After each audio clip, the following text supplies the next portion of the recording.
Burası bana SNP. Öldüğünüz zaman banlandığınız bir SNP sunucusuydu. Bir gel bir Abdullah. Ya öleceğim. Aha sesi gitti. Aha sesin kesilip geliyor bu arada. Ya öleceğini biliyorsun. Neden uğraştırıyorsun? Sen ölmek istiyorsun.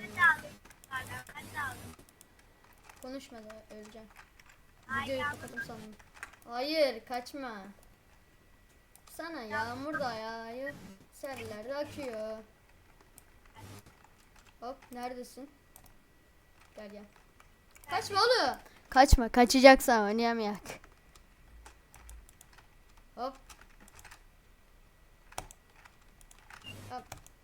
Şu yağmurdan dolayı ateş almıyor ki. Tabi o kalkanı tutmasan öleceksin. Gel buraya gel. Bu arada voice chat'teki sesini kapat. Voice chat'teki sesini kapat.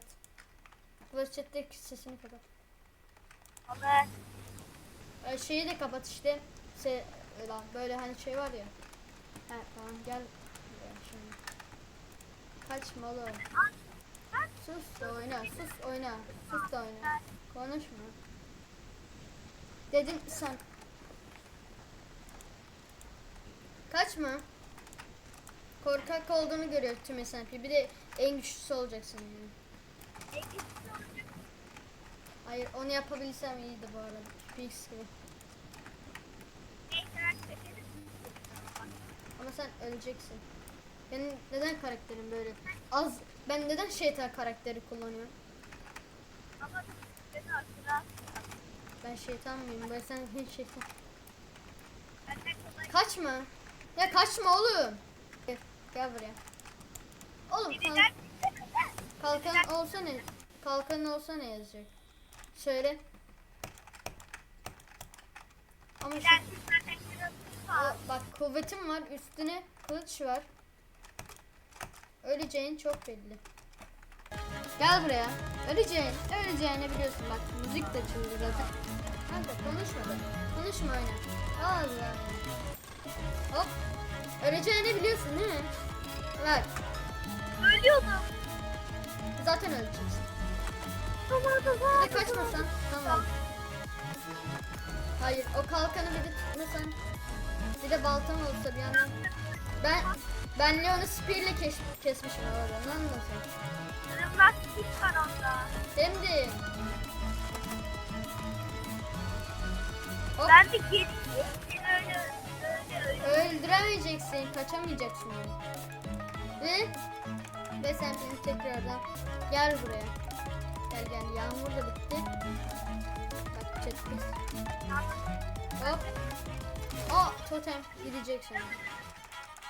SNP'nin en güçlüsünden olacağım. Bak büyük fight diyebilirim. Büyük fight diyebilirim SNP'nin. Bak ciddi oynuyorum. Bak sus kanka dur yok.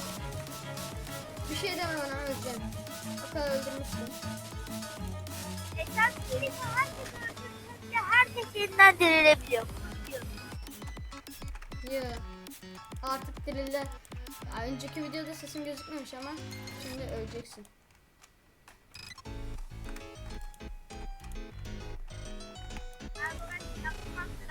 Dur, lag geride. Lag mı geride bir dakika? Yok. Gel buraya. Yanıyorum da zaten. Senin yüzünden. Ama setimi aynısını kullanıyorsun diyebilirim bu arada sen. Çünkü setim de benim yani.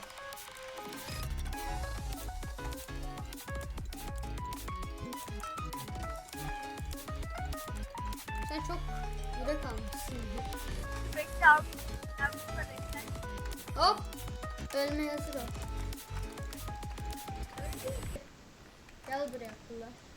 Bak müzik. Öleceğin çok belli bu arada. Ne teklifi? Ender Pearl'lerini Bak dur.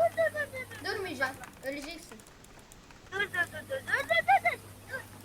Değil miydi? Bak hile sayılır bu arada. Üste binme. Kanka görüşürüz. Oğlum benimle baş edemezsiniz. Yeniden SMP'nin en güçlüsü oldu. Yeniden Yok yeniden öldürmeye doğru Ben, geliyorum. benden o bir Ve ben de baş edersiniz. SMP'nin en güçlüsü yeniden oldum. Ve bilgi istemiyorum ve banlandı. Videomuz bitmiştir.